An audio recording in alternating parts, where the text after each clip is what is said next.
but it does feel like this is very frugal, very INEOS, this window. They almost had, in their eyes, the perfect clear out from an INEOS point of view. They'd have said, we got rid of almost all our top earners. Perfect window. Perfect. From the Excel spreadsheet, guys. Yeah. Hello and welcome to Stretford Paddock. My name is Joe and I'm joined today by a very special guest, Nathan Salt, Manchester United reporter for the Daily Mail. Thank you for coming back on the show. Thank you for having me on. Yeah, how are you doing? I mean, I was slightly expecting a little bit more activity, particularly after the manner of that Crystal Palace galling defeat, really, and there's been a few of those, more than a few probably. But when you see Kobbie Mainoo starting as a centre forward, I think Ruben Amorim's making a not so subtle sort of nod to the board to get me a striker, and we're mid to late afternoon, and he still hasn't got one. So not an ideal day for Man United. No, but there's still a lot to talk about in terms of players going out, how this sort of looks for INEOS in terms of what their strategy. We're kind of seeing the strategy unfold, even if it isn't sort of in your face obvious. It's kind of what isn't being done tells you almost as much as what is being done. Let's start with some outs before we get to some ins. Firstly, obviously, Marcus Rashford. That deal is done, announced, sorted, him in his Villa shirt and all that. How big do you not necessarily big, but it is big. It's a big statement by Ruben Amorim and by Man United to do that. He's up there with Bruno Fernandes, the face of Manchester United, and he's gone. What does that say about INEOS and sort of the relationship that Amorim has with his players, do you think? I think Rashford to Amorim was what Ronaldo was to Ten Hag. You have that player you want to use as an example. Ronaldo, one of the most talented players the club's ever had. Rashford, the face of the club, like I say, his unveiling for Manchester United when he was signed his pro deal. So Bobby Charlton is in the picture. It's one of the iconic images for players coming through the academy, and people still talk at the academy about Rashford. I think people's been aggregated around now that JJ Gabriel, the 14-year-old, was taking penalties with Rashford in the last week. Just helping the next generation and trying to inspire them. But he's been dragged, and he hasn't helped himself in terms of everyone you speak to, his application, and his camp will dispute that. But it was quite telling yesterday that he was put to Amorim, what if Rashford goes and scores 10 goals now for Aston Villa? Is that embarrassing? Is that humiliating? And he definitely did not like either of those words choices. He was quite fierce, and normally he's quite measured, but he did not like that assessment, because for him, he has to send a message that the standards are the standards, and in his eyes, Rashford doesn't meet those, and INEOS backed him to get rid of him. So I think from an INEOS point of view, Rashford's on such money, such a big wage, that they were more than happy as well to move him on. And there is a small part of me that goes, are INEOS like saving money? We're cutting back on wages, and I know that he hasn't left, and we'll get to him. But Casemiro is a big money player who is very much willing to be sold by United, or we're willing to sell him. Rashford's another one. We've seen Anthony go as well.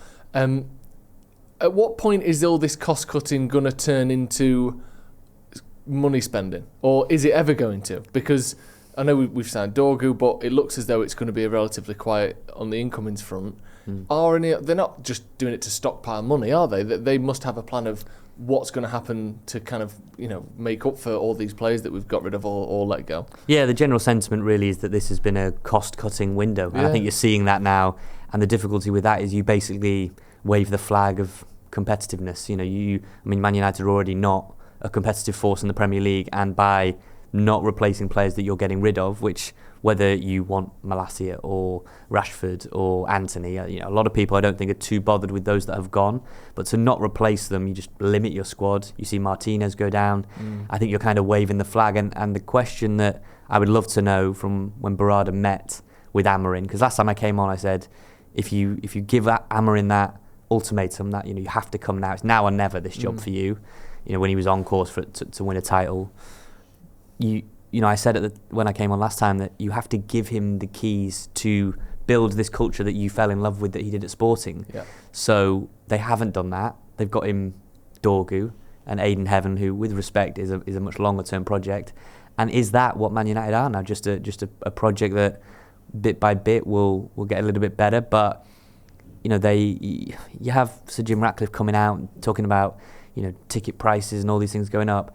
I don't understand how you can do that when you're objectively making the product worse. You know, you're not helping Amorim make that squad better. No, and it's the squad has got smaller. So even if it's, you know, you're getting rid of, let's go as far as to say bad apples, which I think isn't necessarily the case, but let's say there's a net positive to losing Rashford.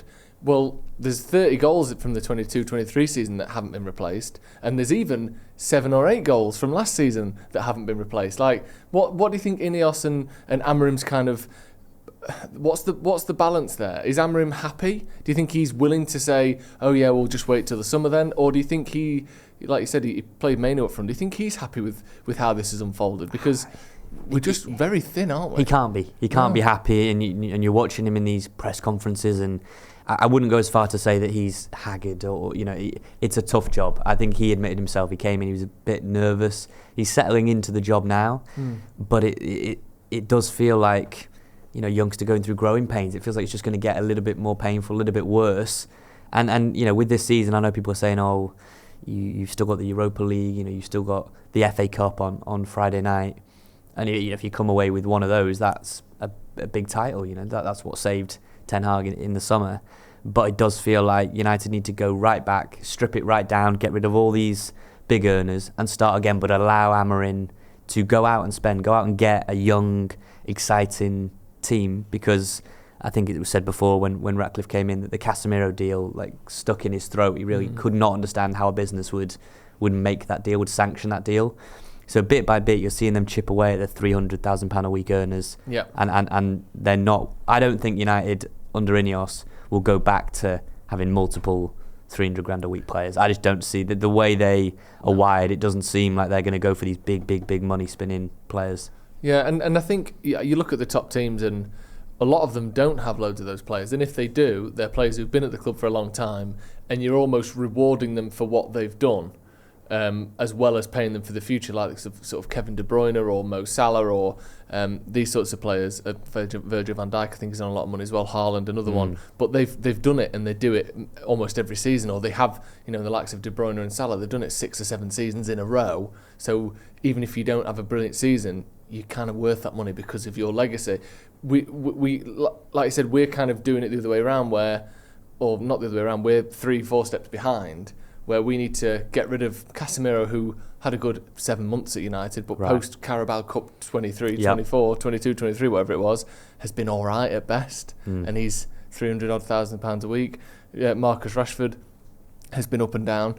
Do you think that by doing a window like the one that we've had, we are kind of admitting that it is a minimum of 2 years away?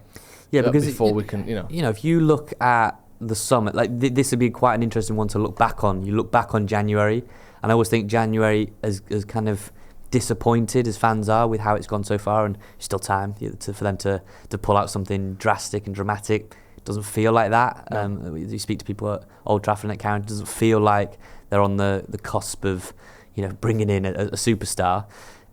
In the summer, if you go out and get key pieces that fit the system, you go out and get a number 10, a top number 9, you've gone and got your left wing back. If you go and get a right wing back, maybe another centre back, and you go out and get these key pieces, you can look at January and go, that was the foundation for what they've done in the summer.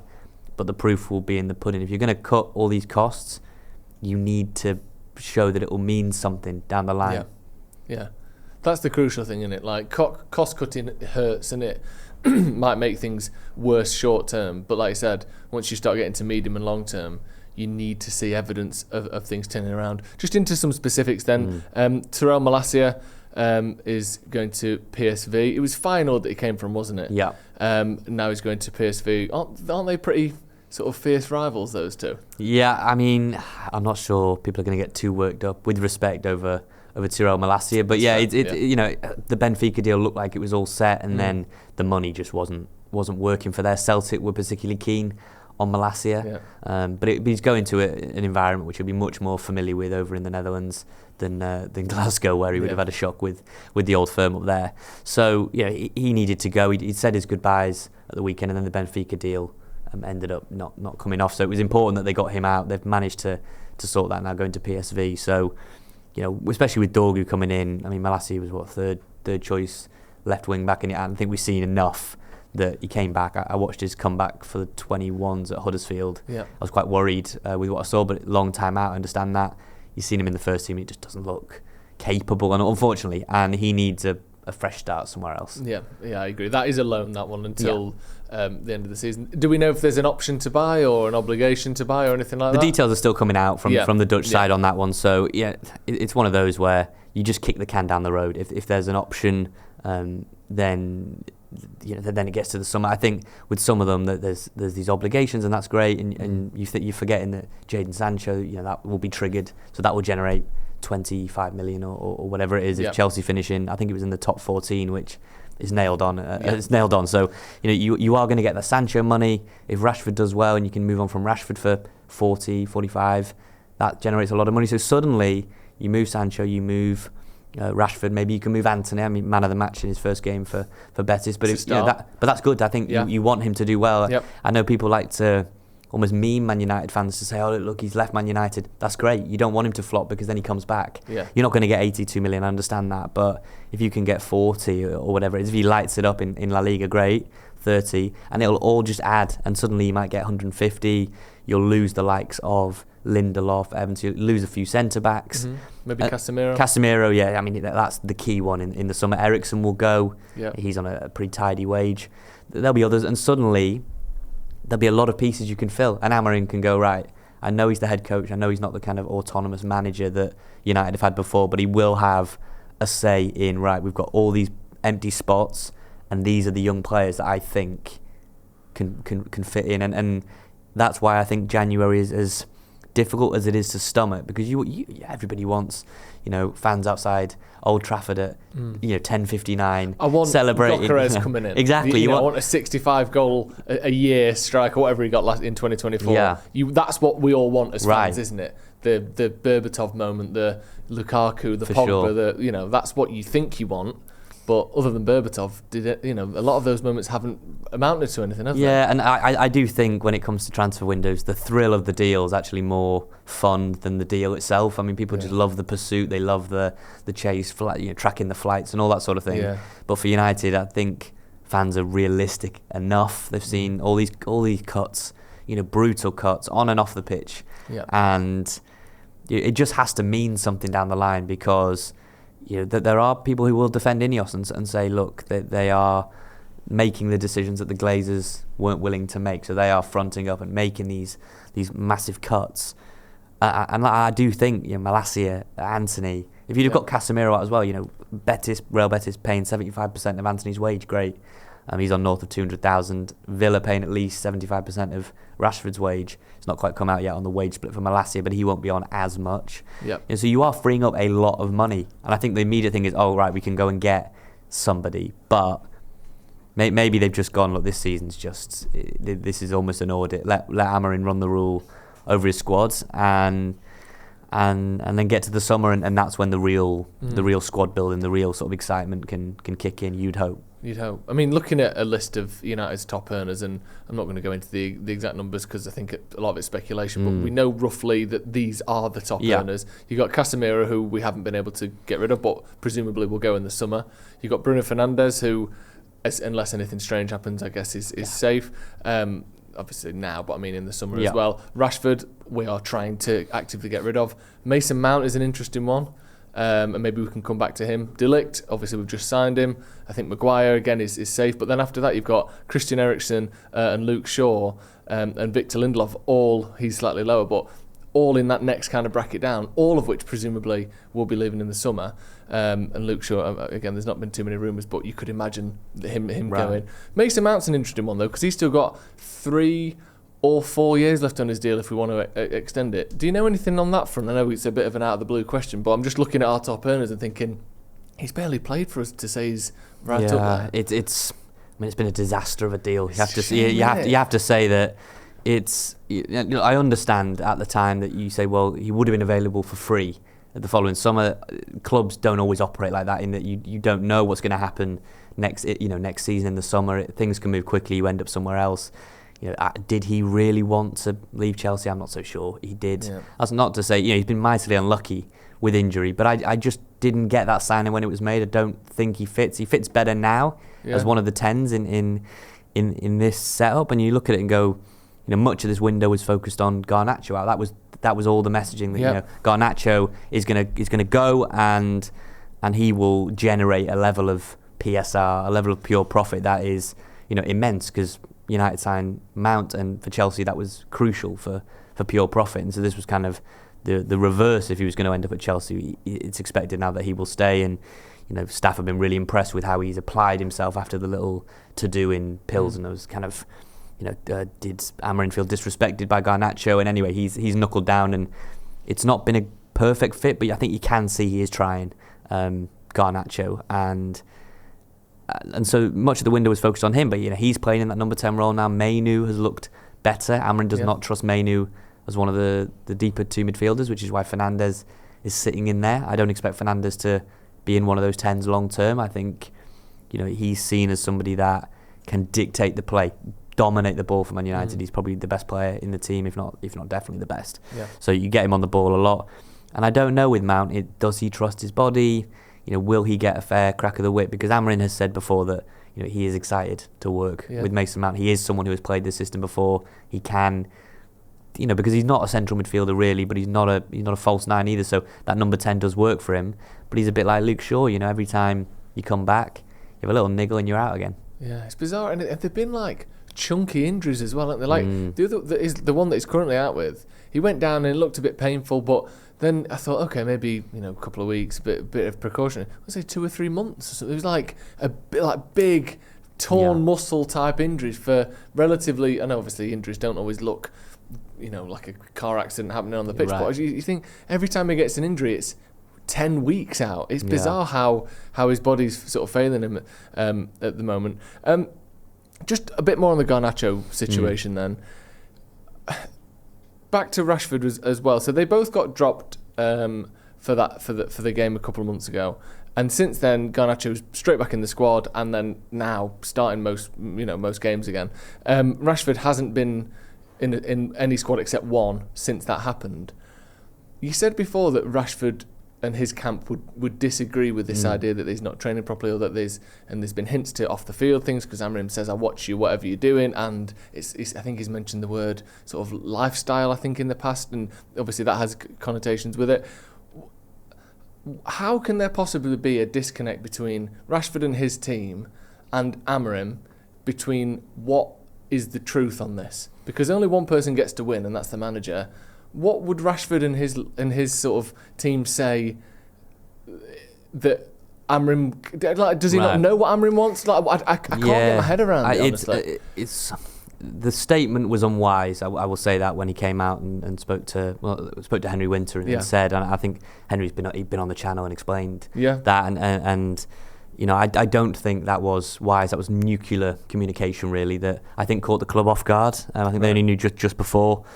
Not the type of thing you want to wear out publicly like that. And then to row back on it, then there was the suggestion that Rashford is putting in extra work and is keen to be reintegrated. Play. I think the move to Barcelona, they couldn't get the numbers to work. I spoke to people at Dortmund, they were really keen for Rashford, but again just could not get. You've seen the amount Villa are paying. Is it 190, 200? Isn't he supposedly their highest paid player at the club? So Dortmund were never going to be able to get to that number.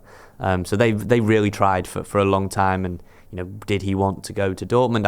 I don't know the answer to that, but they were really keen. But then I listened to the overlap recently where Wayne Rooney was talking about how when he went in with Kai and his sons for games at Carrington, Rashford was sort of training on his own near where the parents were, which is really humiliating. I just think a decision was made where the decision was made that Garnacho is one that they can work with and persist with, and he never wanted to leave. Garnacho's never intimated internally that he wanted out, and any suggestion I think to the contrary is not quite right. Rashford said himself in his own words that he wanted a new challenge, and I think from that moment on, Amorim's kind of, I know in Bucharest he sort of rode back and said a player of that quality, etc., because I think there was a little bit of panic that they weren't going to be able to move him, and then you've got a real headache every time you have a defeat like that Crystal Palace one. What about Marcus Rashford? Can Rashford get back in? you can't score goals. What about Rashford? So it was absolutely imperative that he was the number one mover. Had to move, had to leave, and so for Amorim, it's okay. He's got plenty of headaches with this team, but at least he's not going to have that Rashford question now. It's not going to be, oh, what about Rashford? Can you bring him back from his exile? Yeah, it's such a weird one, and I almost struggle to formulate it into words of like, there's a footballer who's been a professional footballer for 10 years who presumably knows what it is to be an athlete and what trying hard is and what not being distracted and not going out when you shouldn't and all that. Like he must have an idea of what managers want from him. You've got Amorim saying he's not doing what I want. You've got Rashford saying I'm willing to play for United again. I'd be up for playing for United. But I don't want to do what Amorim's asking of me because I deem it to be unfair, or he's lying and I'm not doing this. Like none of it makes sense. It's almost like they both want to sort of save face, but obviously Rashford is the one that gets picked by the manager, and the manager doesn't want to pick him. It's just such a shame, isn't it? I am among the group that can go. You can go in before European games. You can see a little bit of open training, nothing too strenuous as people have seen, but.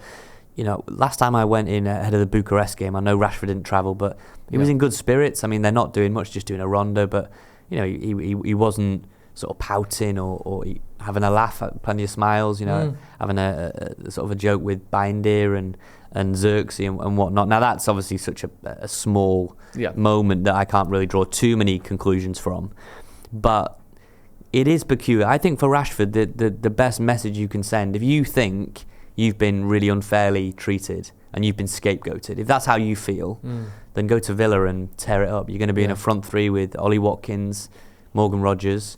Thomas Tuchel will have plenty of eyes on Aston Villa, and if that's your motivation, you want to get back into the England setup, you're playing alongside two players that I think will be in the World Cup squad for England. I think Morgan Rogers and Ollie Watkins will both be in that squad. That's a good point. And so if you're watching them regularly, which England staff will, and Rashford's on that left side, which I think suits him, that 4-2-3-1. The best message, because I disagree with Amorim, I think it wouldn't be a great look if he tears it up. If he does unbelievably well and United don't sign a striker, which it doesn't look like right now, and they struggle to score goals and you're playing central midfielders as false nines, and you end up finishing 12th, and Villa, say he gets to the quarterfinals, semi-finals of the Champions League, whatever it is, the best message you can send is a kind of almost middle finger, in terms of, and you do it on the pitch.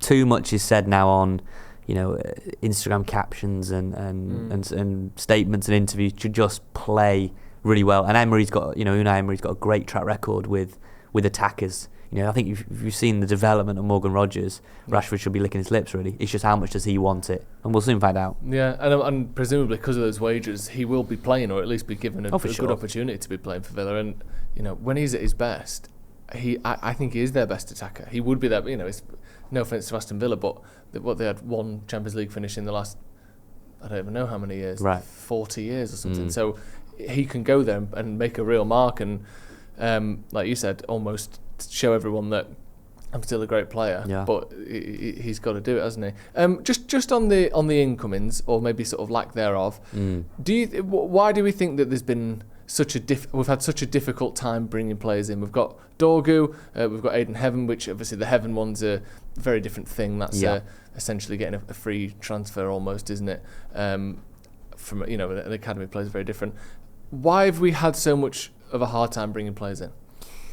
I think it's a cost. You've seen United linked to players, but depending on who you speak to, how many of these camps are just posturing and using United as leverage. That's historically been the way to go. If you maybe want a new contract at your club, you just use Man United. And there's always that joke every window of people making lists of all the players that get linked to Man United, and it's 40, 50 players. It's huge. It's sometimes 100 plus in the summer. And so, now you listen to people and they say, the interest in Tel wasn't as strong as people were making out. I still think there was interest there. Nkunku was someone they did like, but INEOS are not willing to be ripped off. You saw how they were firm with Lecce in terms of how much they were willing to spend for Dorgu. Nkunku, if they'd have overpaid for him, what would the feeling have been? Would it have been that we've got somebody in, you've got a player that doesn't really score goals, he's a sub for Chelsea, and if you'd have got him for 40 million plus, you'd have gone, I'm not sure that's a great deal on a 5-year contract. And then in a year's time, you might go, well, God, we need to get rid of Nkunku now because he's not the player that you want. And if you want, you want a Gyökeres, or you want someone of a higher caliber, maybe you do need to sort of grit your teeth for now, stack up the money and go for players that will actually make you better and will actually stand the test of time. I think a lot of the targets that United have been linked with, they don't inspire me with much confidence. I don't think you could plug in Nkunku to that Crystal Palace display and suddenly be a lot better. No. And you could have plugged in Mateta, and that would have been, he would have best player on the pitch, I thought, but even without his goals.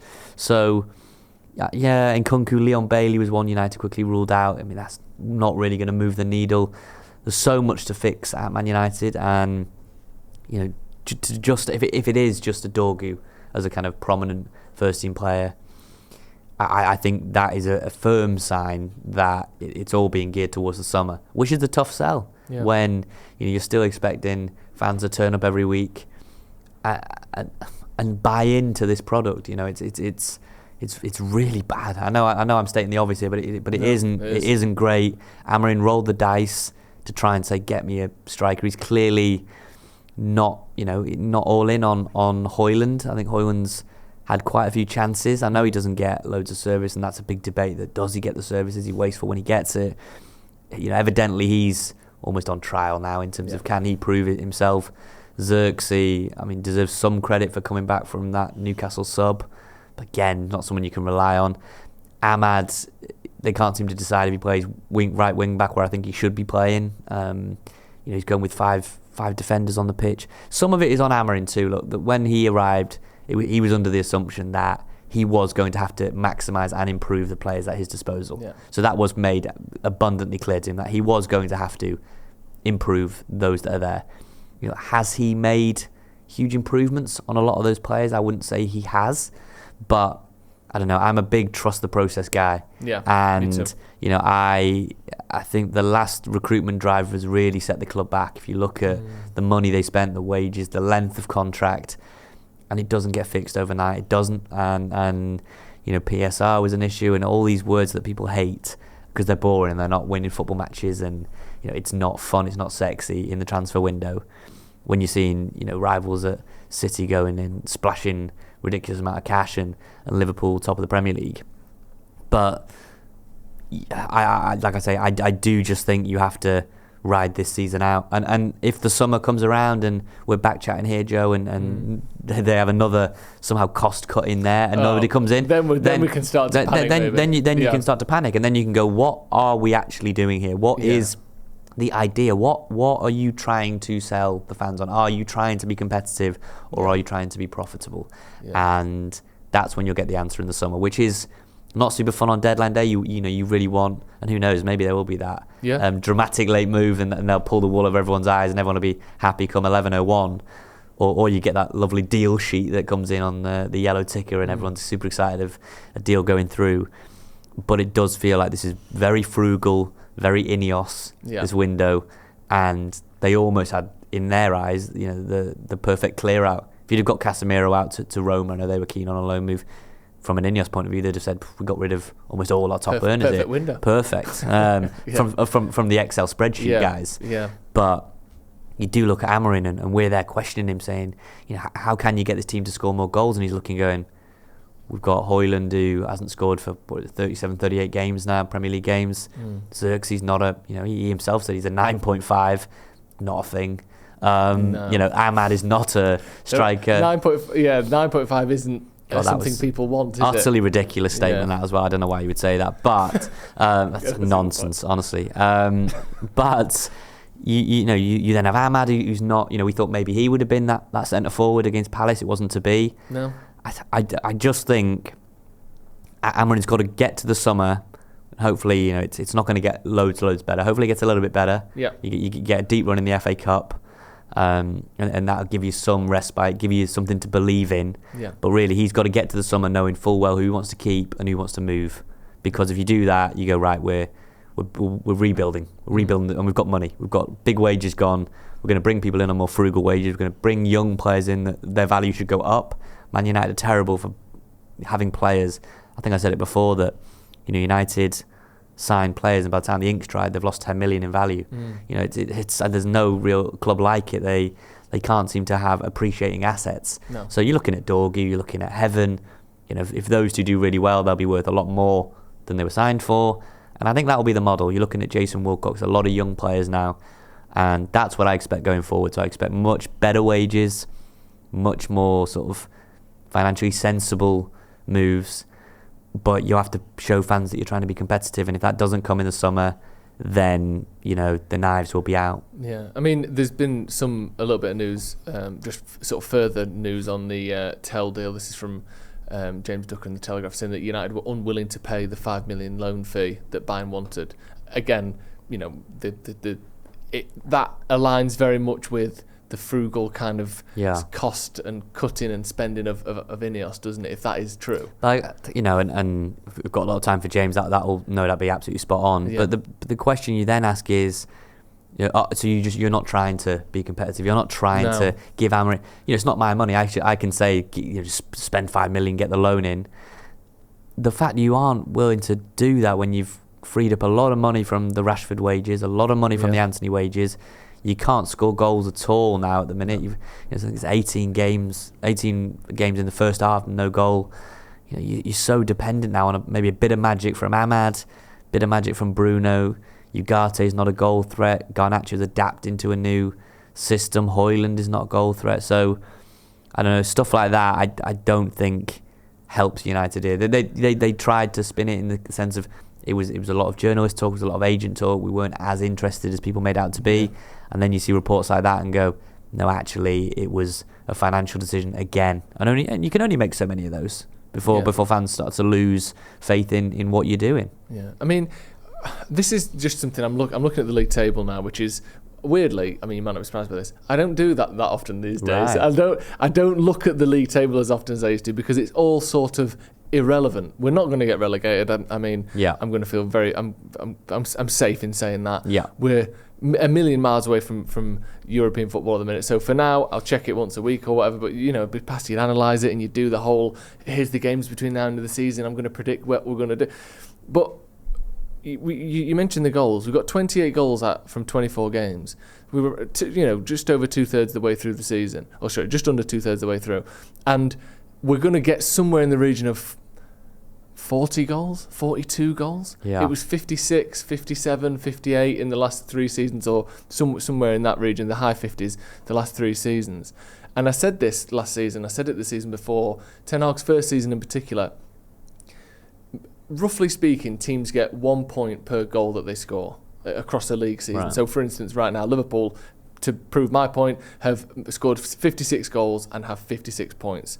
You look at Arsenal, 49 goals scored, 50 points. Forest, overachieving slightly, 40 goals, 47 points.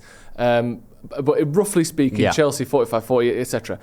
United, I think the season where, in Ten Hag's first season, we overachieved points to goals scored more than any other team. So we maximised every single... But really, all we're doing now is working, like, kind of just doing the average. Like, we haven't actually been that bad. I mean, we have been that bad, but it's not like we've been unlucky or it's just been we've got a point per goal.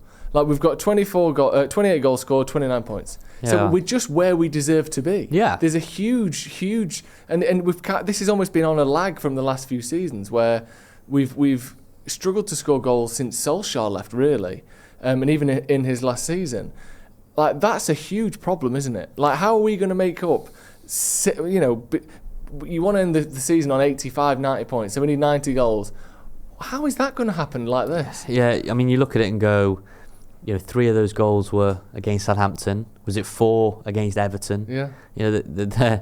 You can quickly get to that number with just a few games, and suddenly you realise you went through so many games where you don't create chances, you don't score goals at all, you don't look a goal threat. No. And I was chatting to a couple of friends of mine who are United fans and saying that you could go through the entire league and you would almost take all of their strikers over you. You would take Visser at Brentford, you'd have taken Evan Ferguson on loan, he's gone to West Ham now. Yeah. I think proper 9. You would have taken you definitely take a Solanke or a Mateta. I mean, you can go through. I mean, not necessarily big money permanent transfer, but on a loan to improve us right now, Delap from Ipswich would improve us. Yeah, for sure. I think Vardy would improve us.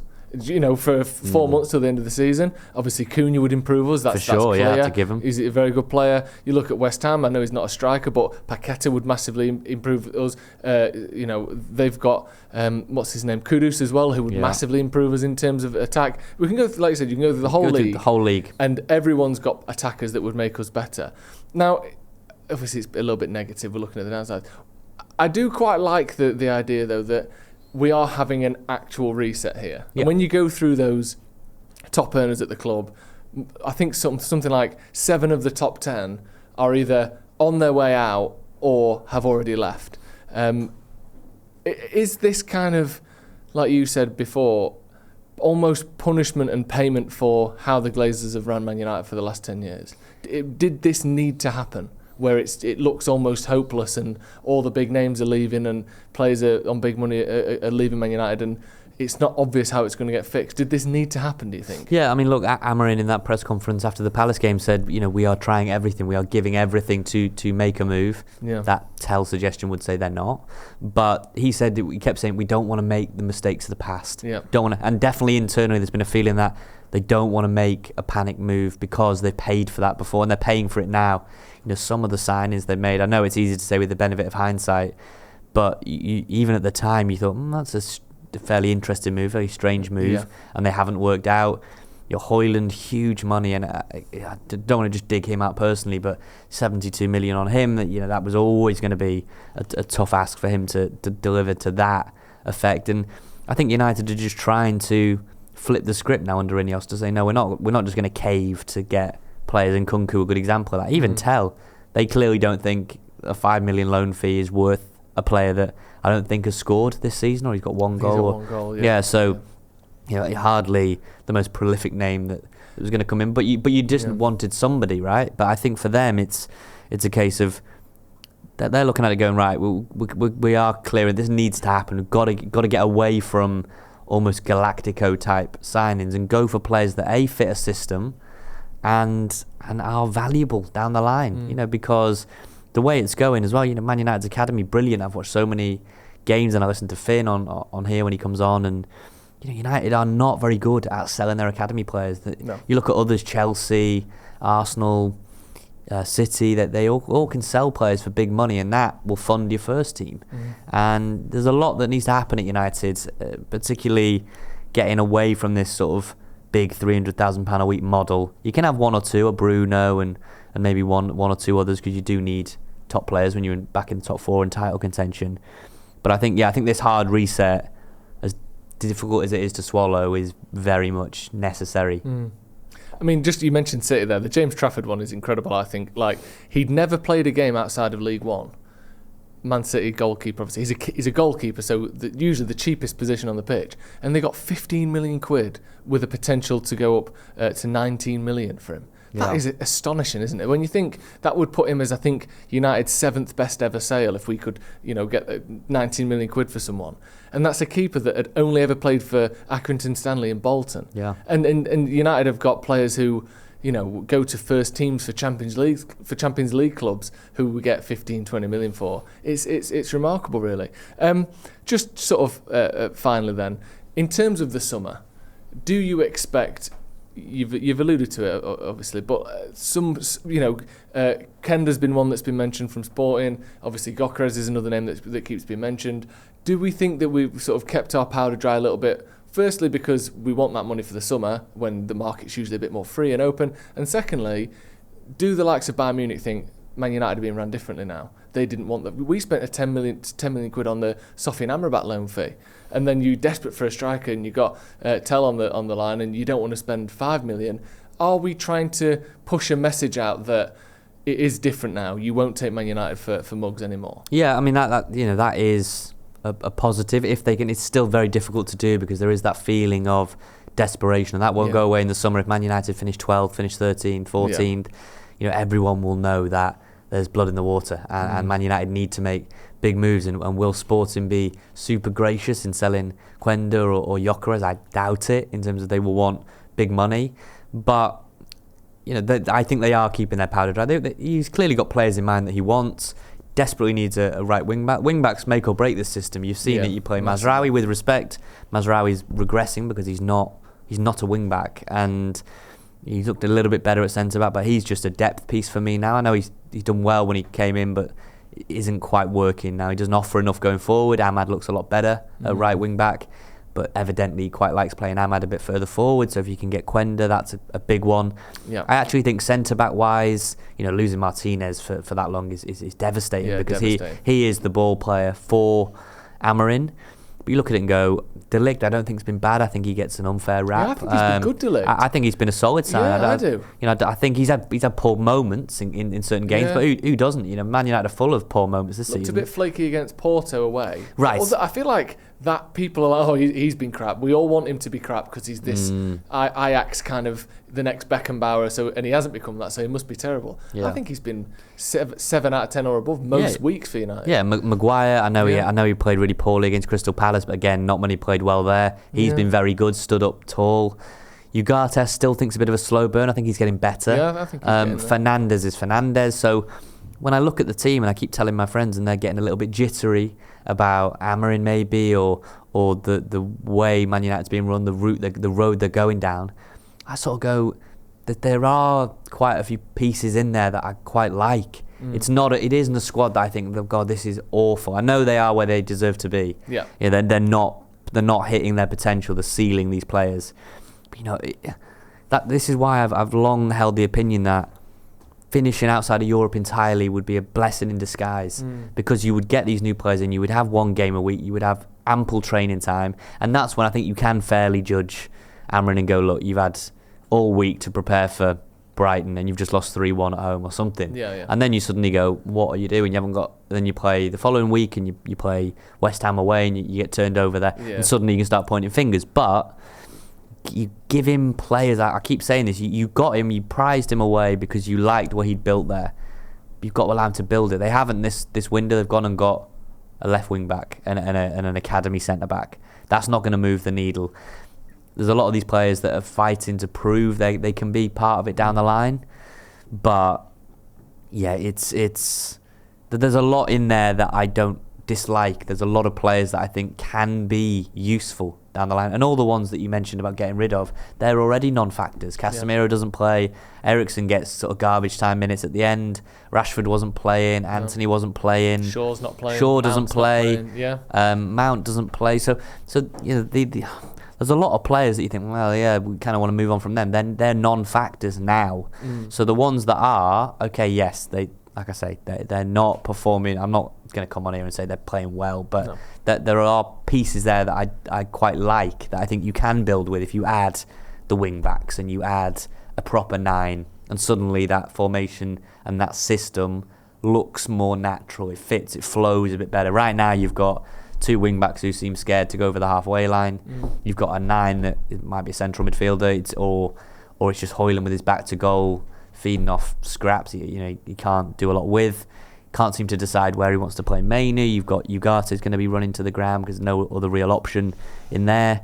So it's tricky. Yeah. But yeah, for all the kind of excitement that we're trying everything, we're going to do something to if it gets to 11 o'clock and there's nothing, I think that's a clear sign that it was never about January. It was all about the exit door, and it's all about the summer.